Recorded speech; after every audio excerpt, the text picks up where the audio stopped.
بسم اللہ الرحمن الرحیم۔ لا علمی بھی بڑی نعمت ہے۔ کبھی کبھی کسی کو زیادہ جان لینا بھی تکلیف کا باعث بن جاتا ہے، پھر دل میں ان کے لیے وہ عزت، محبت اور احترام نہیں رہتا۔ کچھ چیزیں پوشیدہ ہی صحیح ہوتی ہیں۔ آپ لوگوں کو کھو دیں گے، یہ بات خطرناک نہیں ہے۔ آپ لوگوں کو خوش کرتے کرتے خود کو کھو دیں گے، یہ بات خطرناک ہے۔ بخیل صرف کہتا ہے، دیتا کچھ نہیں، جبکہ سخی دیتا ہے، کہتا کچھ نہیں۔ اگر مرد کا غصہ اور عورت کی زبان قابو میں رہے تو ہر گھر امن کا گہوارہ ہوگا۔ کسی کو مسلسل نظر انداز کرنے سے مضبوط تعلق بھی ٹوٹ جاتا ہے۔ جس طرح استری کرنے سے کپڑوں میں جان آ جاتی ہے، بالکل اسی طرح سب کے سامنے عزت دینے سے بیوی میں بھی جان آ جاتی ہے۔ منزل پر پہنچنا چاہتے ہو تو کانٹوں سے کبھی مت گھبرانا، کیونکہ کانٹے قدموں کی رفتار بڑھا دیتے ہیں۔ ایک جھوٹ کے بعد ساری سچائی مشکوک ہو جاتی ہے۔ اصلاح کے 100 الفاظ سے زیادہ تجربے کی ایک ٹھوکر انسان کو مضبوط بناتی ہے۔ آدھا سچ اکثر ایک بہت بڑا جھوٹ ہوتا ہے۔ جس کی کامیابی کو لوگ روک نہیں سکتے، اس کو بدنام کرنا شروع کر دیتے ہیں۔ سب سے بابرکت نکاح وہ ہے جس میں آسانیاں ہوں، یعنی زیادہ تکلفات نہ کیے جائیں۔ نکاح میں بڑی طاقت ہوتی ہے، کیونکہ اس میں گواہوں سے زیادہ خدا کی رضامندی شامل ہوتی ہے۔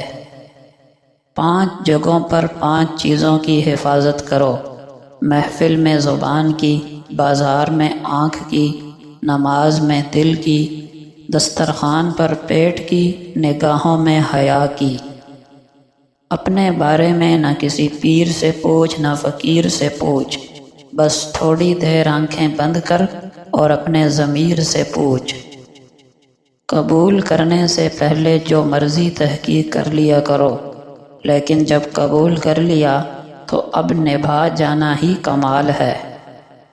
انسان صرف پیسے سے امیر نہیں ہوتا، اصل دولت انسان کا ایمان، اخلاق، کردار اور عمل ہے۔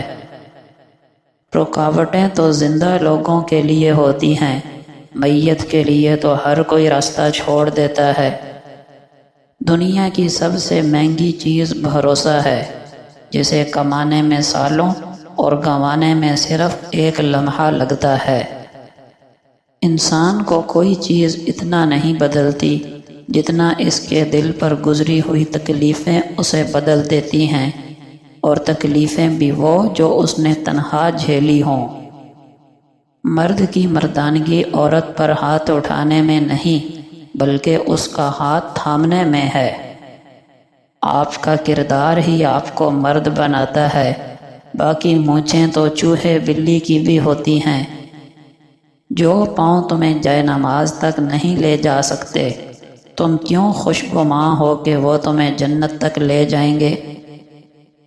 جب تعلقات میں آزمائش کے سوا کچھ بھی نہ ہو تو بڑے بڑے ظرف والے بھی ہار جاتے ہیں۔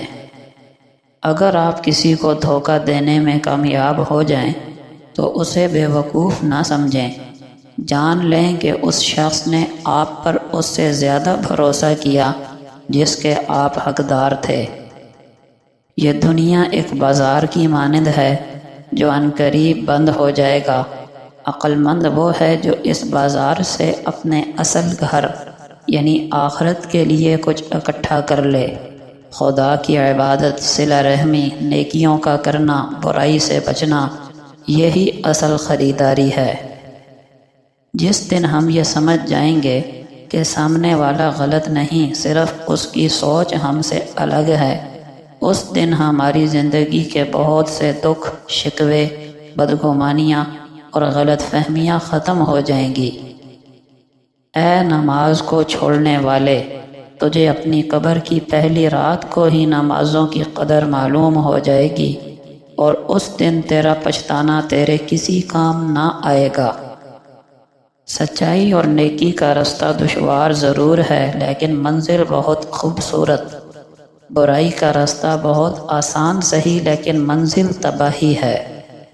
سب سے اچھی اور پرسکون زندگی وہی گزارتا ہے جو اپنی ضروریات کے لیے اللہ کے علاوہ اور کہیں نہیں دیکھتا۔ خاموشی کی زبان سب سے مضبوط زبان ہے۔ اس کی طاقت صرف ذہین اور ذہنی طور پر مضبوط لوگ ہی جانتے ہیں۔ وہ جانتے ہیں کہ کب بولنا ہے اور کب خاموش رہنا ہے۔ بعض اوقات جو بات خاموشی کہہ دیتی ہے وہ اچھے سے اچھے الفاظ بھی نہیں کہہ پاتے۔ نبی کریم صلی اللہ علیہ وسلم کا فرمان ہے، رب کی رضا والد کی رضا میں ہے اور رب کی ناراضگی والد کی ناراضگی میں ہے۔ ایک شخص نے عرض کیا، اے اللہ کے رسول، کیا میں اونٹ کو پہلے باندھ دوں پھر اللہ پر توکل کروں، یا اونٹ چھوڑ دوں پھر توکل کروں؟ آپ صلی اللہ علیہ وسلم نے فرمایا، اسے باندھ دو پھر توکل کرو۔ رسول اللہ صلی اللہ علیہ وسلم کا فرمان ہے، جنت میں ایسے لوگ داخل ہوں گے جن کے دل چڑیوں جیسے ہوں گے، یعنی چڑیوں کی طرح ان کے دل نرم ہوں گے۔ نبی کریم صلی اللہ علیہ وسلم سے پوچھا گیا، کون سا عمل اللہ کے نزدیک زیادہ پسندیدہ ہے؟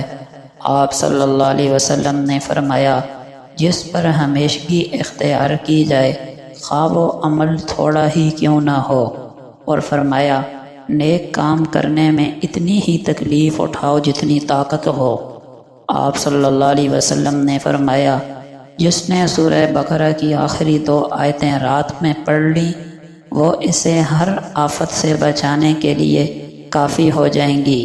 آپ صلی اللہ علیہ وسلم کا فرمان ہے، اللہ تعالیٰ ظالم کو چند روز دنیا میں مہلت دیتا رہتا ہے، لیکن جب پکڑتا ہے تو پھر چھوڑتا نہیں۔ حضرت ثوبان رضی اللہ عنہ بیان کرتے ہیں کہ میں نے نبی کریم صلی اللہ علیہ وسلم سے ایسے عمل کے متعلق پوچھا جو اللہ کو سب سے زیادہ محبوب ہو، تو آپ صلی اللہ علیہ وسلم نے فرمایا، کثرت سے سجدے کیا کرو، تم اللہ کے لیے جو بھی سجدہ کرو گے وہ اس کے بدلے میں تمہارا ایک درجہ بلند کر دے گا اور ایک گناہ معاف کر دے گا۔